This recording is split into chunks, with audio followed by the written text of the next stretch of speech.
귀한 찬양 진심으로 감사를 드립니다. 이러다가 전국 일주 다녀야 되는 거 아닌가 모르겠습니다.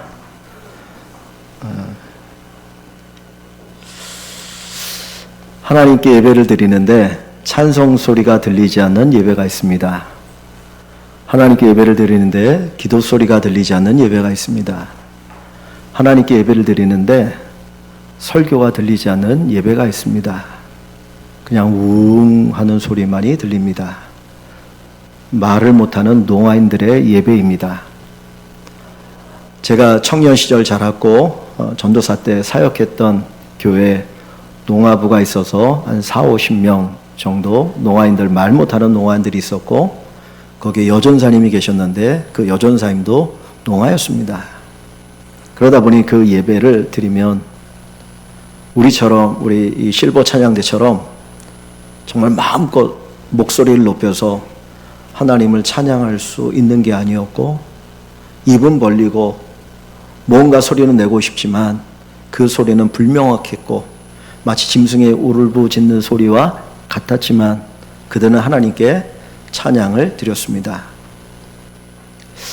하나님께서 우리 입을 열어서 말할 수 있게 하셨고 노래할 수 있게 하셨고 찬양할 수 있게 하셨는데, 우리가 찬양하지 못한다면 말 못하는 사람보다 더 말 못하는 자가 아닐까. 하나님께서 우리에게 입을 주신 이유가 있죠. 먹고 의사소통하고 내 생각을 나누고 내 감정을 이야기하는 것, 그것만이 입의 기능이 아니고 살아계신 하나님을 찬양하고 그 하나님의 이름을 고백하고 그리고 그 하나님을 전하게 하시기 위해서 우리에게 입을 주셨습니다. 그런데 이 입으로 우리가 찬양하지 못하고 예수님을 고백하지 못하고 예수님의 사랑을, 예수님의 복음을 전하지 못하면 우리가 영적인 농아인이 아닌가 생각을 해봅니다. 제가 앞에서 이렇게 예배를 드리면서 우리 성도들의 얼굴을 볼 때에 어떤 분들은 정말 열심히 찬양하는 분들이 있습니다. 입을 벌려서 마음껏 하나님의 은혜 감격하여서 찬양하는 분이 있는가 하면 어떤 분은 안타깝게도 그냥 입을 처음부터 끝까지 닫고 있는 분이 있는 것 같아서 안타까울 때가 있습니다. 저와 여러분들이 영적인 말 못하는 자가 아니라 입으로도 말할 뿐만 아니라 우리 영적으로도 말하고 외치고 찬양하고 선포하는 그런 은혜가 있기를 주의 이름으로 축원합니다. 마르틴 니밀러라고 하는 독일 목사님이 계셨습니다. 히틀러가 집권할 때, 나치 정권 때에 계셨던 목사님인데 이 히틀러가 많은 사람들을 잡아들입니다. 첫 번째로 공산주의자들을 잡아들였습니다. 그때 이 목사님은 아무 말도 하지 않았습니다. 왜냐하면 내가 공산주의자가 아니었기 때문입니다. 두 번째로 유대인들을 잡아들이고 학살합니다. 그때에도 이 목사님은 아무 말도 하지 않았습니다. 내가 유대인이 아니었기 때문입니다. 세 번째로 노동조합원들을 잡아들일 때에도 이 목사님은 아무 말도 하지 않았습니다. 왜냐하면 자기는 노동조합원도 아니었기 때문입니다. 네 번째로 카톨릭 신자들을 잡아들였습니다. 그때도 아무 말도 하지 않았습니다. 왜냐하면 자기는 카톨릭 신자가 아니었습니다. 그런데 그 다음에 기독교 신자를 잡아들입니다. 자기도 끌려갑니다. 근데 그때 아무도 나를 위해서 얘기해 주는 사람이 없었다고 합니다. 그것을 그는 매우 회개하고 안타깝고 후회하였습니다. 우리에게 입이 있어도 말해야 되는 것을 하지 못한다면 그것은 말 못하는 자가 아닐까. 하나님은 우리의 입을 열어서 진리를 말하기를 원하시고 하나님을 찬양하기를 원하고 계십니다. 우리의 입은 단순히 소통하는 데 목적이 있는 것이 아닙니다. 오늘 본문 속에 보면 말 못하는 사람이 나옵니다. 이 귀신 들려 말 못하는 사람이 예수님을 만나고 예수님을 통해서 치유받는 장면이 오늘 본문에 기록되어 있습니다. 마태복음 8장과 9장에는 10가지의 기적이 기록되어 있습니다. 이 기록들은 예수님이 어떤 분인지, 예수님의 권능이 무엇인지를 보여주는 데 목적으로 삼고 있습니다. 첫 번째 기적은 나병 환자가 예수님을 만나 고침받는 사건이죠. 두 번째 기적은 중풍병자가 사람들에 의해서 들것에 실려서 예수님께 나와서 고침받는 장면입니다. 마지막 아홉 번째는 앞을 보지 못하는 맹인이 예수님께 찾아와서 다윗의 자손이여 우리를 불쌍히 여달라고 외칠 때 주님이 그들의 눈을 뜨게 해주셨습니다. 마지막 열 번째, 오늘 우리가 보는 이 말씀은 말 못하는 자, 듣지를 못하기 때문에 말을 못하는 이 사람이 예수님을 만나고 고침받아 말하고 하나님을 찬양하고 기뻐하는 기적이 오늘 본문에 기록되어 있습니다. 이 말 못하는 자가 어떻게 말하게 되었습니까? 기적을 경험합니까?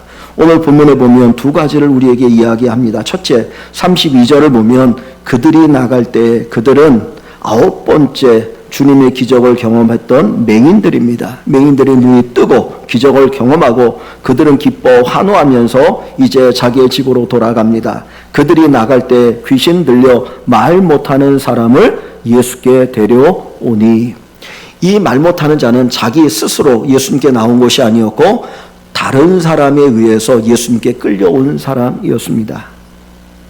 자기 스스로 예수님께 나올 수 있는 사람이 있고 자기 스스로 예수님께 나올 수 없는 사람이 있습니다. 많은 병자들 가운데 정말 병이 낫기를 소망하여서 예수님에 대한 소문을 듣고 찾아 나온 사람이 있죠. 그래서 병고침을 받았습니다. 아홉 번째 맹인도 마찬가지입니다. 그런데 이 열 번째 이 말 못하는 사람은 자기의 힘으로 예수님께 나올 수 있는 사람이 아니었고 다른 사람이 데리고 와야만 예수님께 올 수 있는 사람이었습니다. 왜 그렇습니까? 다시 32절을 보면 그들이 나갈 때 귀신 들려 말 못하는 사람이라고 얘기합니다. 귀신 들리는 사람입니다. 귀신이 그 안에 그 사람을 사로잡아서 말 못하는 사람이죠. 귀신이 주님 앞에 나아가려고 할까요? 우리가 앞부분에 보면 그 거라사인 지방에 주님이 가셨을 때 귀신 들린 자가 주님을 만나서 당신이 나와 무슨 상관이 있나이까? 나를 멸하러 왔나이까? 하고 두려워합니다. 귀신은 주님 앞에 나오는 것을 싫어하고 두려워합니다. 그러니 이 사람이 말을 못하는데 귀신 들렸기 때문에 그 스스로는 주님 앞에 나올 수가 없었던 거예요. 그래서 그 주변에 있는 그를 사랑하는 사람들이 그를 데리고 예수님께로 데리고 옵니다. 여러분, 내 스스로가 나오는 사람이 있는가 하면 누군가가 도와줘야 하는 사람이 있습니다. 주님 앞에 나오기만 하면, 주님만 만나라면 그 병이 나을 수 있는데, 그 문제가 해결될 수 있는데 자기 스스로가 나오지 못하는 사람이 있습니다. 하나님께서 우리를 교회로 함께 믿음의 삶을 살게 하는 이유가 어디에 있습니까? 이 말 못하는 사람에게 그 주변의 공동체가 그를 주님 앞에 이끈 것처럼 우리 사랑하는 성도 여러분 한 분 한 분이 공동체가 되어서 함께 주님 앞으로 데리고 나오는 은혜 역사가 있기를 소망합니다.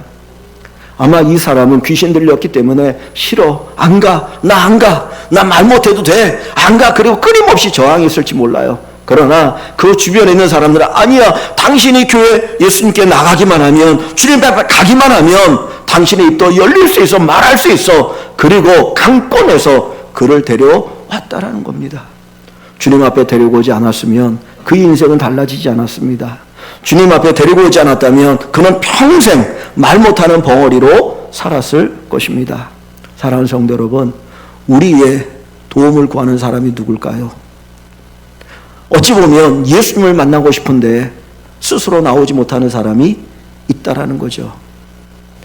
저와 여러분들이 이 말 못하는 사람을 예수님께로 인도하는 그 사람이 되어서 우리를 통해서 주님을 만나고 주님의 은혜를 체험하고 주의 기적을 경험하여서 마음껏 하나님을 찬양하고 하나님의 은혜를 경험하는 사람들이 우리 주변에 많아지고 우리 교회가 그 역할을 감당하는 복된 교회가 되기를 주님의 이름으로 간절히 축원합니다. 두 번째로, 이 말 못하는 사람이 말하게 되어진 것은 어떤 과정이 있습니까? 33절 말씀에 보면 귀신이 쫓겨나고 말 못하는 사람이 말하거늘 그랬어요. 이 말 못하는 사람이 말을 하기 시작하는 것은 언제부터입니까? 귀신이 쫓겨나고, 이 사람을 꽉 사로잡고 있던 귀신이 예수님의 능력으로 쫓겨날 때 그는 회복되어서 말하기 시작했던 거예요. 내면의 귀신이 그를 사로잡고 있을 때에 그 육체는 말하고 싶어도 말할 수가 없었습니다. 영적인 문제가 해결되어야 육적인 문제가 해결되어집니다. 여러분, 영적인 세계는 우리 눈에 보이지 않아요. 그러나 눈에 보이지 않는 영적인 세계가 물질의 세계를 끌어갑니다. 하나님께서 이 세상을 창조하실 때 하나님 먼저 영적인 세계 가운데 계셨던 분이에요. 그 하나님이 말씀으로 이 물질의 세계를 창조하셨고 물질의 세계를 우리고 누리로 살도록 하신 것입니다. 그러니까 물질 세계 위에 영적인 세계가 있는 것이죠. 우리의 많은 문제는 어찌 보면 영적인 문제일 수 있다라는 거예요. 병에 걸린 사람들이 다 귀신 들려서 병 걸린 건 아닙니다. 근데 성경은 어떤 사람은 그냥 병이 걸렸다고 하고 어떤 사람은 귀신 들려 병이 들었다라고 이야기하고 있어요. 내 문제가 영적인 문제에서 비롯됐다면 영적인 문제가 먼저 회복되는 것이 필요합니다. 이 말 못하는 사람은 예수님께 나와서 귀신이 쫓겨날 때 그 입이 풀리고 말하기 시작하였습니다. 오늘 사랑하는 성도 여러분, 우리의 삶도 먼저 하나님과의 관계 회복을 통해서 우리의 삶이 회복되어지는 은혜를 경험하기를 주의 이름으로 축원합니다. 많은 성도들이 좋아하는 성경 구절이 있습니다. 조용기 목사님이 설교할 때 많이 이용해서 삼박자 구원이라는 표현을 쓰는데 요한 3서 1장 2절에 있는 말씀입니다.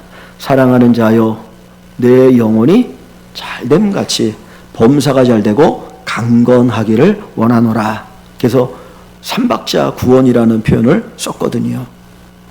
사도 요한은 사랑하는 이에게 편지를 쓸 때에 첫 인사가 사랑하는 자여 네 영혼이 잘됨같이 범사가 잘되고 강건하기를 원하노라.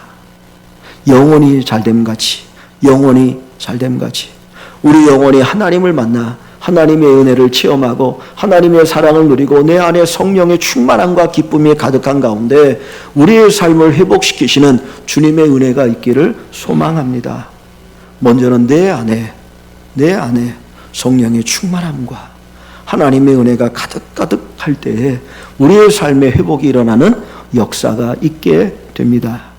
먼저 저와 여러분들 안에 성령의 충만함으로 우리의 영혼을 회복시키고 우리 영혼의 충만함 속에서 하나님께서 모든 것들을 해결해 나가시는 귀한 은혜가 있기를 주의 이름으로 축원합니다. 마태복음 6장 33절에 너희는 먼저 그의 나라와 그의 의를 구하라. 그리하면 이 모든 것을 너희에게 더하시리라. 필요한 물질을 더하시리라. 필요한 삶을 하나님이 책임져 주시리라. 그러므로 너희는 먼저 하나님의 나라와 하나님의 의를 구하라. 우리 모든 성도 여러분들이 하나님의 나라와 하나님의 의를 구하는 귀한 은혜가 있기를 주의 이름으로 축원합니다. 예수님께서 맹인의 눈을 뜨게 하셨고 말 못하는 자로 하여금 말하게 하시는 이 기적을 일으키셨습니다. 이 기적을 통해서 주님은 내가 메시아다라고 하는 것을 보여줍니다. 구약성경 이사야 35장 5절 말씀을 보시면 이런 예언이 기록되어 있습니다. 한번 같이 읽어볼까요? 그때에 맹인의 눈이 밝을 것이며 못 듣는 사람의 귀가 열릴 것이며 아멘. 자, 맹인의 눈이 열릴 것이고 못 듣는 사람, 못 들으니 말을 못하는 사람의 귀와 입이 열릴 것이다. 9번째와 10번째 기적을 얘기하고 있죠. 그런데 그때라고 하는 것은 메시아가 오시면 저런 기적이 일어난다는 거예요. 즉 저 예언의 말씀대로 예수님께서 9번째, 10번째 기적을 행하신 것입니다. 저 기적을 통해서 주님이 보여주시는 게 뭡니까? 내가 누구다? 하나님이 약속하신 메시아다. 내가 너희가 기다리던 그 메시아가 바로 나다라고 하는 것을 보여주고 계십니다. 예수님의 권세, 예수님의 능력, 하나님의 아들 되심을 보여주시면서 그 예수가 우리의 삶을 회복시켜 주신다라는 거예요. 여러분의 마음속에 꽉 묶여있는 것이 무엇입니까? 마치 이 사람이 귀신 들려 고통당하는 것처럼 내 마음이 뭔가 꽉 자리 잡고 나를 지배하고 나를 고통스럽게 하고 나를 괴롭히는 것이 무엇입니까? 누가복음에는 저 말씀을 인용하면서 포로된 자에게 자유를 주님이 주신다 그랬어요. 나를 묶고 있는 것으로부터 주님이 풀어주십니다. 우리를 회복시켜 주십니다. 그래서 예수 그리스도가 나의 왕, 나의 주, 나의 하나님, 나를 자유롭게 하시는 분, 나를 회복시켜 주시는 분, 그것을 체험하도록 하시는 것이 기적의 목적입니다. 저와 여러분들의 삶 속에 주님을 통하여서 온전한 회복의 은혜가 있기를 원합니다. 우리 입이 열려서 진리를 말하고 찬양을 말하고 거룩을 이야기하고 그리고 내가 자유로움을 느끼고 살아가는 이 은혜가 꼭 있어지기를 다시 한번 간절히 축원합니다. 이 본문의 말씀 속에 보면 이 예수님께서 이 말 못한 자를 치료하시는 기적을 일으키셨을 때에 두 반응이 기록되어 있습니다. 두 부류의 사람들의 반응 기록되어 있는데, 자, 33절과 34절 한번 같이 읽어봅니다. 33절, 34절을 같이 읽어봅니다. 귀신이 쫓겨나고 말 못하는 사람이 말하거늘 무리가 놀랍게 여겨 이르되 이스라엘 가운데서 이런 일을 본 적이 없다 하되 바리새인들은 이르되 그가 귀신의 왕을 의지하여 귀신을 쫓아낸다 하더라. 똑같은 기적을 경험했는데 전혀 다른 반응을 일으키고 있는 두 부류를 볼 수 있어요. 무리들은 예수님이 기적을 일으켰을 때 뭐라고 말합니까? 이스라엘 가운데 이런 일을 본 적이 없다는 거예요. 이 말의 뜻이 뭡니까? 이전까지 수많은 선지자들이 있었고 수많은 사람들이 있었지만 그들이 사람의 눈을 뜨게 한 적이 없었는데 이 예수가 도대체 누구이기에 어떤 능력을 가졌기에 이런 일을 할 수 있느냐 감탄하는 겁니다. 두려운 마음을 가지고 하나님을 찬양하는 겁니다. 그런데 반면에 그 옆에 있던 바리새인들은 어떻게 얘기합니까? 저 예수가 귀신의 왕을 의지하여 귀신을 쫓아낸다라고 주님을 깎아내리고 그 기적을 무시하고 주님을 대적합니다. 여러분, 똑같은 기적이에요. 같은 기적을 보았는데 한쪽에서 이건 하나님의 역사야. 하나님께서 예언하신 대로 그 메시아가 오신 것이야. 그리고 하나님을 찬양하는 그 입이 있는가 하면 다른 쪽에 있는 바리새인들은 하나님의 기적을 무시하고 의도적으로 깎아내리고 애써 외면하면서 저건 귀신의 왕 바알세부를 힘입어서 저 짓을 한 거야 라고 예수님을 배척하고 있어요. 똑같은 상황을 보는데도 전혀 다른 반응입니다. 여러분, 이 기적은 말을 못하는 자가 말하는 기적이잖아요. 그죠? 말을 못하는 자가 말하는 기적입니다. 그런데 이 기적 후에 사람의 반응을 보면 어떤 사람은 하나님을 찬양하고 어떤 사람은 귀신 하나를 힘입었다 주님을 대적하는 기적을 일으키고 있습니다. 근데 이 33절부터 34절의 이 사건에 있어서 우리가 문학적으로 이 글을 쓰는 관점에서 보면 이 사건의 초점이 어디에 있느냐면 예수님이 이 말 못하는 자의 입을 열어 기적을 일으켰다라는 것에 초점이 있기보다는 그 기적에 대한 반응에 초점이 있어요. 한번 다시 보세요. 그들이 나갈 때 귀신 들려 말 못하는 사람을 예수께 데려오니 귀신이 쫓겨나고 말 못하는 사람이 말하거늘 예수님이 고쳤다는 표현이 아니에요. 그죠? 한번 보시면 그죠? 예수님이 고쳤다 그렇게 표현하지 않고 귀신이 쫓겨나고 말 못하는 사람이 말하거늘 그러면서 예수님이 고쳤는데도 불구하고 예수님이 고쳤다는 표현을 쓰지 않아요. 그러면서 말 못하거늘 하면서 그 뒤에 뭔가를 강조해서 얘기하고 싶어 합니다. 그러면서 뒤에 무리가 놀랍게 여겨 이르되 이스라엘 가운데 이런 일을 본 적이 없다 하되 바리새인들은 이르되 그가 귀신의 왕을 의지하여 귀신을 쫓아낸다 하더라고 하면서 뒷부분에 강조해서 이야기하는 거예요. 왜 강조해서 이야기합니까? 진짜 말하는 사람이 누구라는 거예요? 예수님의 기적을 보고 하나님을 찬양할 줄 아는 사람. 진짜 말 못한 사람이 누구라는 거예요? 예수님의 기적을 보면서도 하나님을 인정하지 않고 하나님을 대적하고 주의 역사를 무시하는 사람이 영적으로 말 못하는 자라는 것을 우리에게 보여줍니다. 여러분, 우리의 삶 속에 하나님의 은혜가 얼마나 많이 있습니까? 우리가 이 땅에 태어나서 마지막 저 하나님의 나라에 가는 순간까지 우리는 은혜 가운데 살아갑니다. 근데 그 은혜 속에서 그 은혜를 고백하는 사람은 영적으로 말하는 사람이에요. 그런데 그 은혜를 깨닫지도 못하고 그 은혜에 대해서 감사의 고백이 없는 사람은 눈이 감기고 입이 갇힌 사람입니다. 이런 눈이 열리고 입이 열려서 하나님의 은혜였습니다. 하나님의 사랑입니다. 이 주님의 은혜를 제가 고백하고 찬양합니다. 이것이 바로 기적의 참 목적입니다. 여기 있는 모든 성도들 한 분 한 분이 하나님의 은혜를 보고 하나님의 은혜를 찬양하고 하나님의 은혜를 고백하고 하나님의 은혜를 전하는 이 역사가 있어지기를 다시 한번 주님의 이름으로 축복하고 소원합니다. 여기 34절에 보면 바리새인들은 이르되 그가 귀신의 왕을 의지하여 귀신을 쫓아낸다 하더라. 바리새인들이 하는 말이 이런 말이라는 거잖아요. 근데 우리 말에는 없는 문법이 있어요. 헬라어나 영어에 나오는데 완료 문법, 미완료, 완료. 뭐를 딱 끝냈을 때 완료했다. 아직 끝나지 않고 계속 되어질 때는 미완료라고 합니다.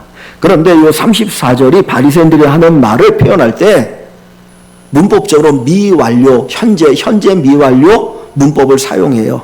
이야기 뭐냐면 이 사람들이 예수님을 비난하고 대적하는데 그 말이 딱 한 번으로 끝난 게 아니고 계속해서 이 말을 한다는 거예요. 여러분, 사람의 말은요, 내가 나쁜 말을 하다가 딱 끊고 갑자기 좋은 말 할 수가 없어요. 나쁜 말을 하는 사람은 계속 나쁜 말 합니다. 남을 비난하는 사람은 계속 비난하지 어느 날 갑자기 딱 끊고 착한 말 좋은 말 하지 않아요. 그래서 이 표현은 뭐냐면 이 바리새인들은 계속해서 예수님을 대적하고 예수님을 비난하고 사람들을 헛들고 은혜 안 되는 말만 하고 있다는 거예요. 그걸 어디서 알 수 있냐면 자, 마태복음 12장을 한번 봅니다. 마태복음 12장을 가보시면 22절에 비슷한 기적이 나와요. 예수님 행하신 비슷한 기적이 나오는데 12장 22절 자, 거기 보면 그때에 여기 보니까 이 사람은 어떤 장애를 가지고 있습니까? 귀신 들려 눈 멀고 말 못하는 사람이에요. 그죠? 그러니까 9번째 기적과 10번째 기적이 같이 있는 사람이 헬런켈러 같은 사람. 아픔 못 보고 듣지도 못하고 말도 못하는 얼마나 답답할까요? 이런 사람이 예수님을 만나서 고침을 받는데 자, 그 사람이 왜 이런 장애가 있습니까?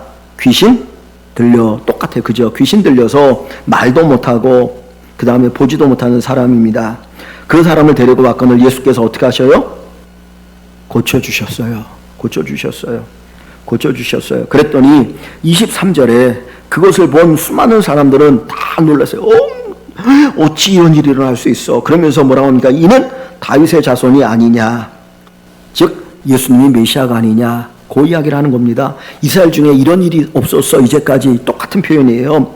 그랬는데 그 뒤에 보니까 바리새인들은 뭐라고 말합니까?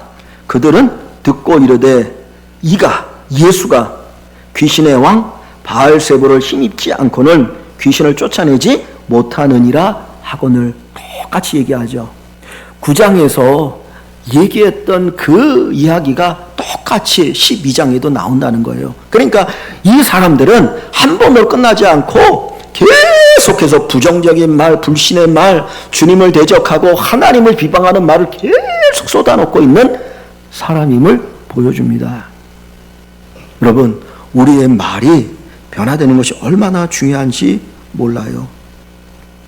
그래서 이렇게 말하는 이 사람들을 가리켜서 주님이 뭐라고 말씀합니까? 31절 한번 보세요. 12장 31절에 가보면 예수님께서 이렇게 표현합니다. 그러므로 내가 너희에게 이르노니 사람에 대한 모든 죄와 모독은 사심을 받되 성령을 모독하는 것은 사심을 얻지 못하겠고. 지금 이 바리새인들이 하는 이 이야기가 뭐라는 거예요? 성령을 모독하는 죄라는 거예요. 용서받지 못하는 어마어마한 하나님이 하나님 되시는 부정하고 오히려 하나님을 모독하고 불신의 말과 저주의 말하는 이들을 가리켜서 성령을 모독하는 것이라. 자, 그 뒤에 보시면은 단순히 이들을 향하여 귀신 들렸다라고 말하지 않고 뭐라고 말합니까? 34절 한번 보세요. 34절에 보면 뭐라고 말하면 34절 그들을 향하여 뭐라고 표현하고 있어요? 독사의 자식들아. 독사가 뭐를 가리켜요? 사단을 가리켜요. 성경에 뱀, 독사, 용, 사단을 가리키거든요. 그러니까 이 바리새인들은 누구의 자식인 거예요? 독사, 사단의 자식인 거예요. 단순히 그냥 귀신 들린 존재가 아니고 그들이 사람 볼 때는 거룩한 모습도 하고 율법을 이야기하지만 그 내면은 악한 사단에 사로잡혀서 사단의 자식의 일을 하고 있다는 겁니다. 그러다 보니까 그 입에서 나오는 말이 더러운 말이에요. 그 입에서 나오는 말이 하나님을 저주하고 하나님 모독하는 말을 하고 있어요. 이게 요한계시록에도 가보면 똑같은 결과들이 또 표현되어지고 있다는 겁니다. 여러분, 우리의 말, 우리가 어떤 말을 하냐가 중요합니다. 주님께서는 우리의 말을 치료해 주셔요. 내가 쓰는 말이 아닌 하나님이 기뻐하는 말, 믿음의 말, 성령의 말, 은혜의 말을 할 수 있기를 소원합니다. 에베소서 4장에 보면 성령 충만을 우리에게 이야기해요. 그럼 4장 25절인가 거기 보면 오직 너희는 입 밖에 더러운 말을 내지 말고 오직 덕을 세우는 선한 말을 하여 하나님께 영광을 돌리라고 이야기합니다. 우리의 말이 변화되는 것이 기적입니다. 우리의 말이 우리 인생을 만들어가지 않습니까? 그 사람의 말을 보면 그 사람의 삶을 볼 수 있습니다. 그 사람의 말을 들어보면, 그 사람의 말을 분석해보면 그 사람이 앞으로 어떤 인생을 살아갈지를 우리에게 보여줍니다. 주님께서 우리의 입을 열어서 우리로 하여금 은혜로운 말, 덕이 내는 말을 하게 하시는 축복이 있기를 간절히 축원합니다.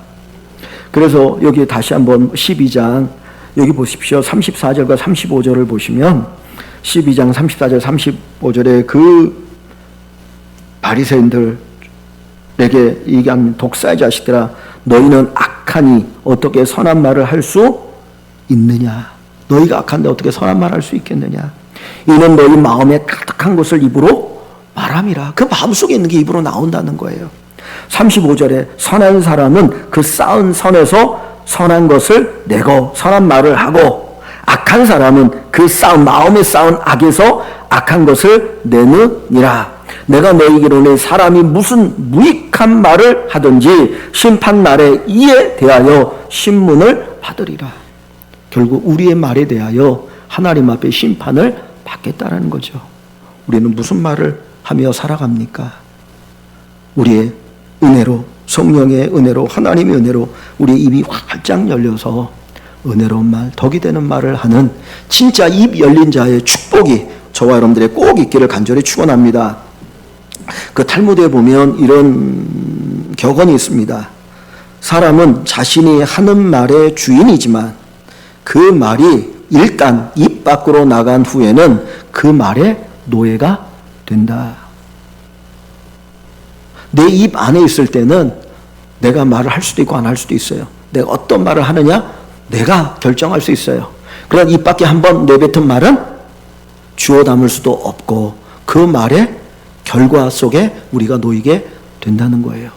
그래서 우리가 무슨 말을 하느냐, 어떤 말을 하느냐가 중요하지요.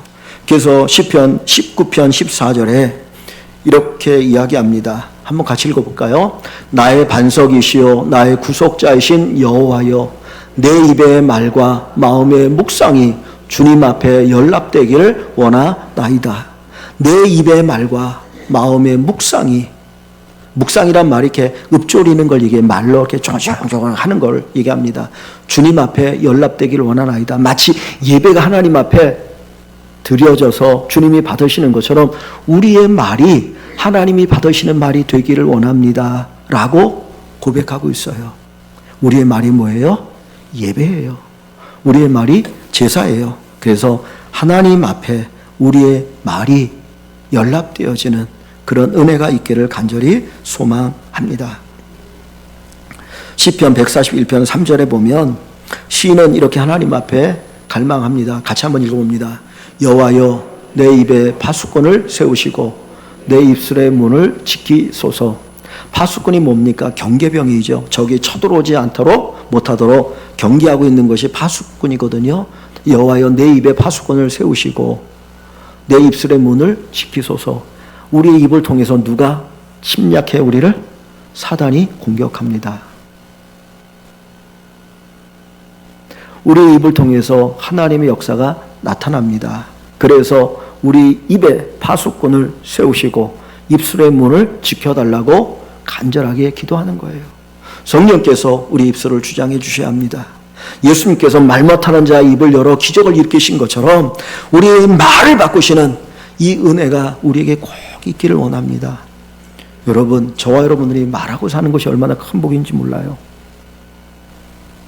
우리가 찬양할 수 있고 예수님을 시인할 수 있고 다른 사람에게 말 한마디로 찬양빛을 갚는 것처럼 또 말 한마디로 누군가에게 용기를 주고 힘을 주고 위로를 줄 수 있는 얼마나 복된 은혜가 우리에게 있습니까? 내 입을 열면 그런 은혜가 흘러나오는데 하나님, 내 입을 지켜주시고 내 입에 기적을 일으키셔서 이 말 못하는 자가 말하는 것처럼 우리가 말을 할 때 은혜의 말, 덕이 되는 말, 하나님께 영광이 되는 이 말을 하는 기적이 내 안에 매일같이 일어나게 하여 주옵소서. 이 기도하시고 이 기적을 체험하는 우리 모든 성도 여러분 되시기를 주의 이름으로 축원합니다.